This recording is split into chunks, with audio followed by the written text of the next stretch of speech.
CTV News with Jackie Scantlebury. Good afternoon. Plans are underway for a memorial to honor the murder-suicide victims of the December 15th killing near Claresholm. We'll have more on that story in just a moment. Meanwhile, though, police are continuing to investigate the discovery of human remains found in the river valley just west of downtown Lethbridge yesterday. A person walking down the hill on 3rd Avenue South into Indian Battle Park noticed wildlife activity on the south side of the coulee and discovered the remains of a man. The remains were found away from the path and weren't visible from the road. Officers don't suspect foul play, and they say the scene is consistent with a person living or sleeping in the coulees. The remains have been tentatively identified and are undergoing an autopsy in Calgary later this week. And Cranbrook RCMP are investigating the first fatal collision of 2012. And it happened New Year's Day. Around 5 a.m., a Dodge Durango hit the ditch and lost control on Mission Road just outside of Cranbrook. The vehicle rolled and one of the passengers was thrown from the SUV. A 21-year-old Cranbrook woman was pronounced dead at the scene. 4 other people in the vehicle had minor injuries. Police continue to investigate. They do believe, though, alcohol was a factor. No names have been released. Meanwhile, RCMP are investigating after 3 dogs were poisoned in Nanton. The most recent cases happened Wednesday. 2 dogs from a rural area were found shaking and convulsing. They were rushed to a local vet clinic. Belle, a 1-year-old retriever cross, has recovered and is now back at home. But Nook, a 6-year-old golden retriever, remains at the clinic in serious condition. In December, another dog was also treated for poisoning in the area. Vets believe the dogs all ingested chicken laced with poison. Belle and Nook's owner says she only gives her pets dog food, and they were both on their property when it happened. Makes me wonder what happened, and we're close to town, close to a road. If that's what people do for fun, I don't know. But it wasn't too fun watching Nook, and he's still at the vet clinic. Might be able to bring him home today, but he's still not able to stand or walk. Nanton RCMP are warning pet owners to be vigilant.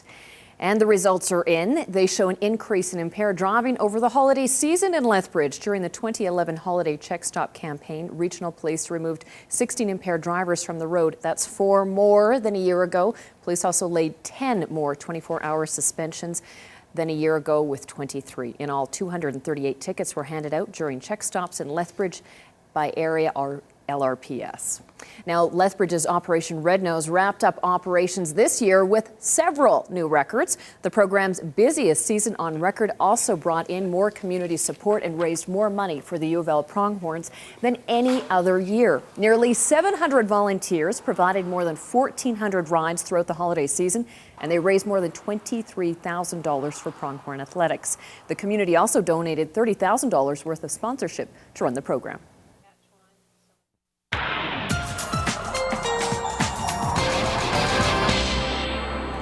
Well, Dory, the winds are back. At least they're warm, but they're definitely back, and they'll be back for most of the week. Absolutely, and just to show you how they affect us, last night we lost the winds at about 8 p.m. Our temperature dropped to 0, and then the winds kicked back up again, and by 10 p.m. we were at 10 degrees. So that wind is a warm one. The jet stream is well to the north, and I'll tell you how long it's going to be with us in just a couple of minutes. Thanks, Dory. Well, as we were saying, another day, another wind warning. Environment Canada's wind warning for the Pincher Creek and Cardston areas is expected to stay in place until tomorrow. Officials expect strong winds gusting up to 100 kilometers per hour to go throughout this afternoon in the Pincher Creek and Cardston areas. Those winds will diminish tonight, but they'll be back Wednesday morning. Winds on Wednesday will extend into the Claresholm region, and they could reach 110 kilometers an hour. Well, warm and windy conditions have prompted County of Lethbridge officials to issue a fire ban. The ban in the County of Lethbridge means no open fires, only fires contained for cooking or heating are allowed. All active fire permits are also canceled, and no new permits will be issued until further notice. Well, the above seasonal temperatures have been a real hit with golfers. Driving ranges have been busy the past few days. Some golf courses are even open. Evergreen Golf Center staff think that the wind deterred some golfers away today, but they say yesterday, one of their best winter season days ever. Their driving range was nearly full and 40 golfers were out on the course. Staff say last year they had almost no business from November to March, so the warmer weather this winter will help their bottom line.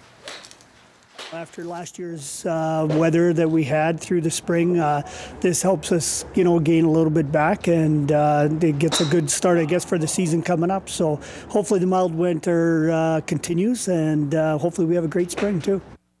And staff say the golf course will stay open as long as there's no snow.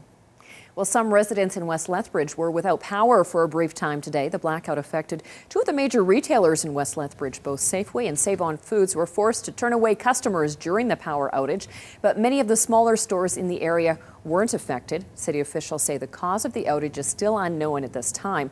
But crews have been able to reroute electricity to the affected neighborhoods. About 100 homes were without power for just over an hour. Most of them were in the Squamish and West Highlands area. Well, yesterday we told you the story of a Medicine Hat couple who for the second year in a row rang in the New Year's with a new bundle of joy. Bobby Joe and Curtis Ketchison are the proud parents of Grace Olivia. She is the first baby born in Medicine Hat in 2012. Now, what's more amazing? She arrived 365 days after her older brother, Jack. He was the first New Year's baby born in Regina in 2011. This morning, Bobby Joe spoke with Scott Laurie on Canada AM via Skype from Medicine Hat to discuss her incredible case of déjà vu.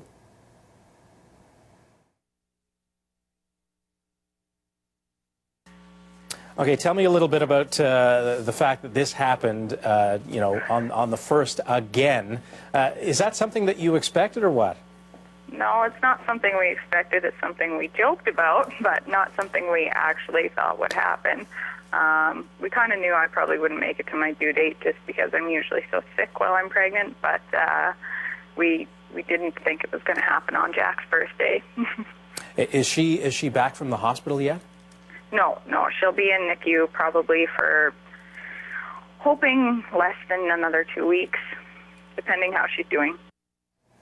Now, an interesting sidebar. This is the fourth time the couple has gotten pregnant while using 4 different kinds of birth control. Bobby Joe says they are not going for a three-peat of New Year's babies and are looking into a more permanent solution this year. Many horse owners know how to raise and nurture a baby horse, but Mike LeBlanc explains why it's also important for horses to develop and grow with other horses in this week's Farm.tv. Dr. Sid Gustafson has had a lifelong interest in horses. At the 2011 Horse Breeder and Owners Conference in Red Deer, Alberta, Dr. Gustafson spoke about equine behavior, appreciating horses, and their language.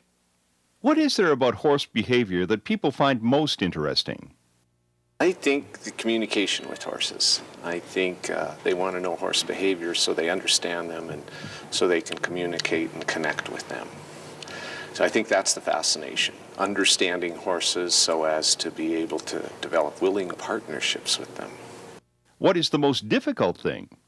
Providing a horse with its natural preferences, I think. Horses are social grazers of the plains, very social animals, and stalling and stabling sort of takes them out of that element, and so it's difficult to recreate their natural preferences for behavioral health while they're confined. So that's the biggest challenge anyway. We think it's important that horses grow up to be horses, and so ideally they're born on green grass with their mare and a small herd, and that's where all the learning takes place, how to be a horse. They're a precocial species, meaning they're born to run shortly after birth, and so there's a special phase of their neurology that opens them up to a certain sort of learning for a day or so, and we feel that's critical for the foal to be allowed a natural opportunity to develop that. Farm TV is brought to you by DA Building Systems.